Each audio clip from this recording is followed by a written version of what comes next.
আলহামদুলিল্লাহ, আলহামদুলিল্লাহ, আলহামদুলিল্লাহ আলা যালিক। আল্লাহুম্মা সাল্লি আলা মুহাম্মাদিন ওয়া আলা আলি মুহাম্মাদ বারিক ওয়া সাল্লিম। সমস্ত প্রশংসা, প্রশস্তি, স্তব, স্তুতি সেই মহান জাতপাত আল্লাহ সুবহানাহু তাআলার জন্য, যিনি আমাদের সৃষ্টি করেছেন, যিনি আমাদের মৃত্যু ঘটাবেন, যিনি আমাদের নিয়ন্ত্রণকর্তা, যিনি আমাদের রিজিক দাতা, সেই পাক জাতের জন্যই সমস্ত প্রশংসা। বলি আলহামদুলিল্লাহ। যাবতীয় প্রকারের উৎকৃষ্ট দরুদ ও সালাম অবিশ্রান্ত ধারায় অবিরাম ভাবে বর্ষিত হতে থাক সাইয়্যিদুল আউয়ালিন ওয়াল আখিরিন, উম্মতের কান্ডারি নবী, দয়াল নবী, রহমাতাল লিল আলামিন নবী, শাফায়াত করেওয়ালা নবী, যে নবী এখনো উম্মতের জন্য কাঁদেন, সেই নবীর প্রতি, সেই নবী হযরত মুহাম্মদ মুস্তাফা আহমদ মুস্তাফা সাল্লাল্লাহু আলাইহি ওয়াসাল্লাম, তার পরিবার পরিজন এবং সম্মানিত সাহাবায়ে কেরাম রাদিয়াল্লাহু আনহুমের প্রতি বর্ষিত হতে থাক। তৎসহ অন্যান্য আম্বিয়া আলাইহিমুস সালাম এর প্রতি সালাম, শান্তি বর্ষিত হতে থাক। বলি আল্লাহুম্মা আমিন।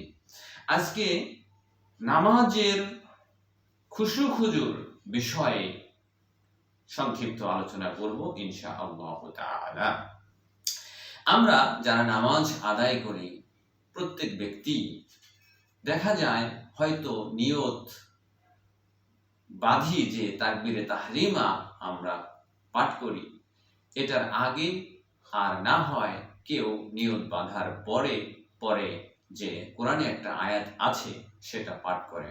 আউযু বিল্লাহি মিনাশ শাইতানির রাজিম, বিসমিল্লাহির রহমানির রহিম। ইন্নী وجهت وجهي للذي فطر السماوات والأرض حنيفا وما أنا من المشركين। এখানে আমি বলতেছি, নিশ্চয় আমি আমার মুখ সেই আসমান জমিনের সৃষ্টিকর্তা, আমি তার দিকেই ফেরালাম। দুনিয়ার সমস্ত কিছু থেকে মুখ ফিরিয়ে আমি আমার সেই আসমান জমিনের সৃষ্টিকর্তা যিনি, তার দিকে আমি মুখ ফেরালাম। কিভাবে? হানিফা, একনিষ্ঠভাবে। আমি মুশরিকদের অন্তর্ভুক্ত নই। আমি মুখে বলতেছি যে আমি একনিষ্ঠভাবে আমি কি করলাম, মুখ তার দিকে ফেরালাম, কিন্তু প্রকৃত পক্ষেই কি আমি একনিষ্ঠভাবে মুখ ফিরাইতে পেরেছি?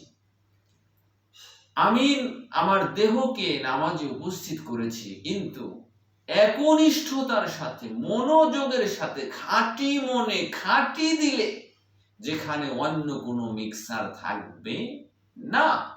আমি কি সেইভাবে উপস্থিত হতে পেরেছি?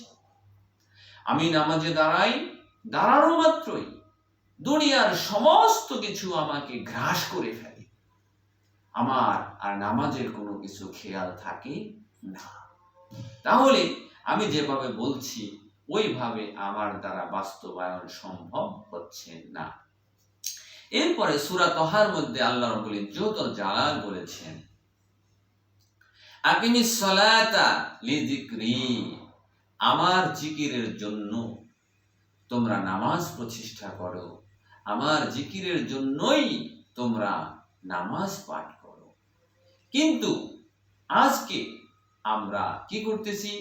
নামাজে দাঁড়াচ্ছি, নামাজ যে আমরা পাঠ করছি, নামাজ প্রতিষ্ঠা করছি আমরা, কিন্তু সেই নামাজে দেখা যায় আল্লাহ স্মরণ আমার থাকতেছে না।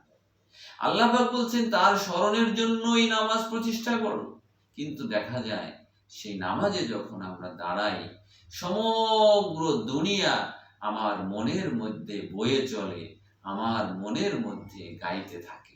সুতরাং আমার আল্লাহ পাক যেভাবে বলেছেন তার জিকিরের জন্যই নামাজ পড়া, নামাজ প্রতিষ্ঠা করা, সেভাবে আমার দ্বারা হচ্ছে না।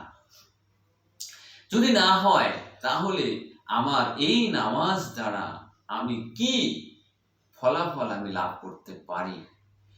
সেটা আমি হাদিসের মাধ্যমে একটু দেখি যে কি আছে।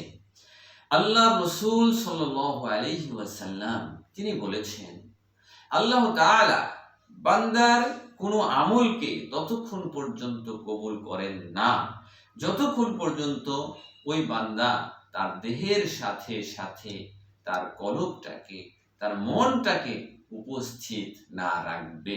এটা এই হাদিসটা দাইলামির মধ্যে রয়েছে, দাইলামি হাদিসের কিতাব। হযরত আবু যর গিফারি রাদিয়াল্লাহু তাআলা আনহু বর্ণনা করেছেন, হযরত রাসূল মাকবুল সাল্লাল্লাহু আলাইহি ওয়াসাল্লাম জানিয়েছেন, বান্দা যতক্ষণ মনোযোগের সাথে নামাজ পাঠ করে ততক্ষণ আল্লাহ তাআলাও মনোযোগী থাকেন তার প্রতি। আর যখন এদিক ওদিক মন দেয় তখন আল্লাহ তাআলাও তার উপর থেকে উঠিয়ে নেন তার মনোযোগ। মুসনাদ আহমদ, নাসাই, আবু দাউদ ও দারিমি শরীফ হাদিসের কিতাবের মধ্যে হাদিসটি রয়েছে। এছাড়াও মুসনাদে আহমদের মধ্যে রয়েছে এবং সুনানে আবু দাউদ এবং অন্যান্য হাদিসের কিতাবের মধ্যেও রয়েছে যে মানুষ এমন রয়েছে, এমন বান্ধাও রয়েছে যে তারা নামাজ শেষ করে চলে যায়, কিন্তু দেখা যায় তার এই নামাজের সওয়াব সে পায় হলো 10 ভাগের 1 ভাগ, 9 ভাগের 1 ভাগ, 8 ভাগের 1 ভাগ, 7 ভাগের 1 ভাগ, 6 ভাগের 1 ভাগ, 5 ভাগের 1 ভাগ, 4 ভাগের 1 ভাগ, 3 ভাগের 1 ভাগ, এমনকি কেউ অর্ধেক সওয়াব পেয়ে থাকে। তো এই যে এখানে আমার যে সওয়াবের পরিমাণ এটা ডিফারেন্ট হওয়ার কারণ হলো যে তার ইখলাস, তার মনোযোগ, তার খুশু, তার খুলুসিয়তের উপরেই তার সওয়াব নির্ভর করে থাকে। তো সুতরাং আমি এই 3টি হাদিস এখানে পেশ করলাম। তো এখানে প্রথম যেটা দেখলাম যে তার এই দেহের সাথে তার মনটা উপস্থিত অবশ্যই রাখতে হবে, না রাখলে সেই ইবাদত আল্লাহ কবুল করেন না। তারপরে আরেকটা দ্বিতীয়বার যে হাদিসটা বললাম সেখানে বলা হয়েছে বান্দা যখন মনোযোগী হয়ে নামাজ পাঠ করে আল্লাহ তার দিকে মনোযোগী হয়। এই যে এখানে বান্দা এবং আল্লাহর মধ্যে হচ্ছে যোগাযোগ হচ্ছে, as-সালাতু মিরাজুল মুমিনিন, নামাজ যে মেরাজ স্বরূপ আল্লাহর সাথে সাক্ষাৎ। এবং হাদিস শরীফের মধ্যে আরো রয়েছে বান্দা নামাজের মাধ্যমেই আল্লাহর অধিক নৈকট্য লাভ করে, সেজদায় যখন যায় আল্লাহ তাআলার অধিক নৈকট্যে সে চলে যায়। কিন্তু এখানে কথা হচ্ছে যে আমার সেটা শুধু আপনার দেহ থাকলেই হবে না, সেটা মনোযোগের সাথে থাকতে হবে, কল্ব হাজির থাকতে হবে, মনের উপস্থিতি অবশ্যই থাকতে হবে। তো সুতরাং আমার এটা যদি আমি না করতে পারি তাহলে আমার অবস্থা কি? এটা এরকম দেখা যায় যে এই হাদিসের ব্যাখ্যায় দেখা যায় যে কোনো ব্যক্তি নামাজের সওয়াব পেয়ে থাকে 0। সুতরাং তার আমলগুলো সে ব্যর্থতায় পর্যবসিত হয়ে যায়, তার শ্রম তার পণ্ডশ্রম হয়ে যায়। তো সুতরাং আমাদের যেন এই নামাজের মাধ্যমে তার গুনাহগুলো ঝরে পড়ে, সে নিষ্পাপ হয়ে যাবে, আল্লাহর ওলি হয়ে যাবে, আল্লাহর নৈকট্য লাভ করবে। কিন্তু সেই নামাজ আল্লাহ পাক যেভাবে করতে বলেছেন ওভাবে আমি পাঠ করতে পারি না, ওভাবে আমি নামাজ প্রতিষ্ঠা করতে পারি না, তাহলে এই হাদিসের মাধ্যমে জানা যায় যে আমার সেই নামাজ আমার এটা ব্যর্থতায় পর্যবসিত হচ্ছে। এটা আর বলার অবকাশ, এটা আর অপেক্ষা থাকে না। তো সুতরাং আমাদেরকে এই নামাজ যাতে কার্যকর হয় সেই ব্যবস্থা নিতে হবে। এখন হয় না বলেই আমি নামাজ ছেড়ে দিব না, এটা কথা না। আপনার কথা হচ্ছে যে সম্পূর্ণ না হলেও যদি আংশিক হয়, আংশিক হলেও সম্পূর্ণটা পরিত্যাজ্য নয়। সুতরাং আমার আংশিক আমি নামাজে উপস্থিত হচ্ছি, এটা তো একটা কিছু হচ্ছে।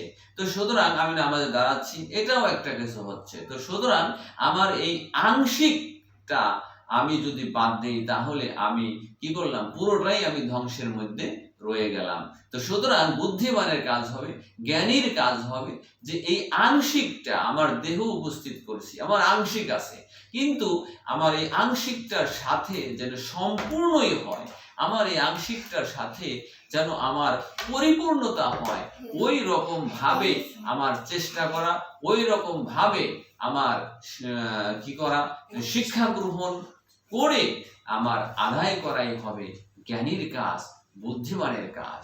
তো সুতরাং আমাদেরকে ওই রকম অবস্থায় যদি আমি উপস্থিত ওই রকম অবস্থায় যদি আমি আমল করতে চাই, যেভাবে দেহের সাথে মন হাজির রেখে আপনার ইবাদত বন্দেগী যে করা, সেটা যদি আমি করতে চাই, তাহলে অবশ্যই এই বিষয়ে আমার কি করতে হবে? আমার শিক্ষা দীক্ষা অর্জন করতে হবে। দুনিয়ার এমন কোনো বিষয় নাই যে কোনো উস্তাদের কাছে শিক্ষা গ্রহণ না করে সেই ব্যক্তি কোনো বিষয়ে দক্ষতা অর্জন করতে পেরেছেন। এইটা সম্পূর্ণই আপনার একটা বাতিল কথা। কোনো ব্যক্তি যদি গাড়ি চালানো শিখতে চায়, অবশ্যই তার ওস্তাদ ছাড়া হবে না। যদি তার টাকাও থাকে, সে 20 লাখ টাকা দিয়ে, 50 লাখ টাকা দিয়ে, 1 কোটি টাকা দিয়ে সে গাড়ি কিনতে পারবে বটে, কিন্তু ওই গাড়ি তার গাড়ি থেকে যাবে, কিন্তু তার চালক হওয়ার আর কোনো সম্ভাবনা থাকবে না।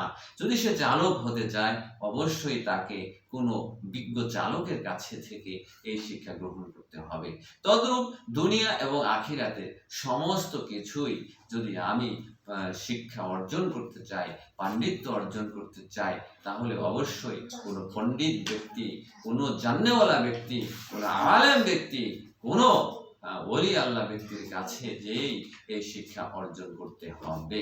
এজন্য আল্লাহ সুবহানাহু ওয়া তাআলা তিনি পাক্কা স্পষ্ট বলে দিয়েছেন যে ইয়া আইয়ুহাল্লাযীনা আমানুত্তাকুল্লাহা ওয়া কুনু মা'আস সাদিকিন, তোমরা ঈমানদাররা আল্লাহ তাআলাকে ভয় করো, আর যে ব্যক্তি জাহের বাতেন, জবানে কলবে উভয় প্রকার ইলম অর্জন করেছেন, ওই ব্যক্তির তোমরা সহবত নাও, ওই ব্যক্তির সাহচর্য নাও, ওই ব্যক্তির সঙ্গে অবস্থান করো। আল্লাহ রাসূল সাল্লাল্লাহু আলাইহি ওয়াসাল্লাম তিনিও বলেছেন, যখন তোমরা এমন কোনো ব্যক্তিকে দেখতে পাও যাকে জুহুদ দেওয়া হয়েছে, এবং যাকে কম কথা বলার ক্ষমতা দেওয়া হয়েছে, অর্থাৎ সে অনর্থক কথাবার্তা থেকে বিরত থাকে, তোমরা ওই ব্যক্তির সঙ্গে অবস্থান করো, কেননা তাকে হিকমত দেওয়া হয়েছে। সুতরাং যখন পাও তখন, তার মানে সচরাচর ওই ব্যক্তিকে পাওয়া যায় না। এরকম ব্যক্তিকে আমার কি করতে হবে? আমার খুঁজে বের করতে হবে। তাহলে আল্লাহ সুবহানাহু ওয়া তাআলাও বললেন যে ওই সমস্ত ব্যক্তির তোমরা কি করো? শরণাপন্ন হও, তাদের সহবত নাও। আল্লাহ রাসূলও বললেন তাদের সহবত নাও। আর যারা এই সহবত নিয়ে বিজ্ঞ আলেমে দ্বীন হয়েছেন, ওলি আল্লাহ হয়েছেন, তারাও কি বলেছেন? সহবতে সলে তোরা সলে কুনার, সহবতে তলে তোরা তলে কুনার। তুমি যদি ভালো লোকের সংসর্গ নাও, ওলি আল্লাহর সংসর্গ নাও, তুমিও ওলি আল্লাহ হয়ে যাবা। আর যদি তুমি কোনো খারাপ দুনিয়াদার ব্যক্তির সংস্পর্শ নাও, তোমার অবস্থাও তাই হয়ে যাবে।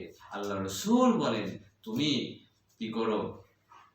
তোমার বন্ধু বানানোর আগে তুমি তাকে দেখে নাও তার অবস্থাটা কি। সুতরাং এবং বলা হয়েছে মানুষ তার বন্ধু বান্ধবের আদর্শে গড়ে ওঠে। এই হাদিসটাও ওই আয়াতেরই একটা ব্যাখ্যা বিশ্লেষণ হিসাবে ধরে নেওয়া যায়। তো সুতরাং আমাদের যে কাজটা, সেটা হচ্ছে বাহকের দায়িত্ব শুধু ডাক পৌঁছানোই। এরকম ভাবে নামাজ খুলুসিয়তের সাথে যদি আমি পড়তে চাই, ওই নামাজই হবে। ওই নামাজ কেউ যদি জীবনে 2 রাকাত নামাজ নসিব হয়ে যায়, তাহলে হাদিস মুসলিম শরীফে রয়েছে ওই ব্যক্তির জন্য জান্নাত ওয়াজিব হয়ে যায়। মানে সুবহানাল্লাহ। আর ওই রকম নামাজ যে ব্যক্তি পড়তে পারবে, দেহের সাথে মন হাজির রেখে, তার পিছনের জীবনের সমস্ত গুনাহ আল্লাহ তাআলা মাফ করে দিবেন। সে নিষ্পাপ মাসুমের ন্যায় তিনি হয়ে যাবেন। আর এই রকম যদি নামাজ আমি প্রতিষ্ঠা করতে চাই, পাঠ করতে চাই, তাহলে এরকম ব্যক্তির শরণাপন্ন হয়েই আমার শিখতে হবে। ওই ব্যক্তির সংস্পর্শ আমার নেওয়া আছে, ওই ব্যক্তির সংস্পর্শ আপনারাও যদি নিতে চান, এই রকম অবস্থা পেতে চান, তাহলে অবশ্যই যোগাযোগ করবেন ভাই। আজ নয় কাল, কাল নয় পরশু, এভাবে করতে করতে জীবনের সময়গুলো আমার শেষ হয়ে যাচ্ছে। কখন যেন মালাকুল মউত এসে আমার সামনে হাজির হয়ে যায়, আমার আর কোনো উপায় থাকবে না, আর কোনো সুযোগ থাকবে না। ওই সময় আসার আগেই আমার এই জিনিসগুলো হাসিল করতে হবে। বাহকের দায়িত্ব শুধু ডাক পৌঁছানোই, এছাড়া অন্য কোনো কিছু আর করার নাই। ওমা আলাইনা ইল্লাল বালাগ ওমা তাওফিকি ইল্লা বিল্লাহ। আসসালামু আউয়ালাউ ওয়াল আখিরা।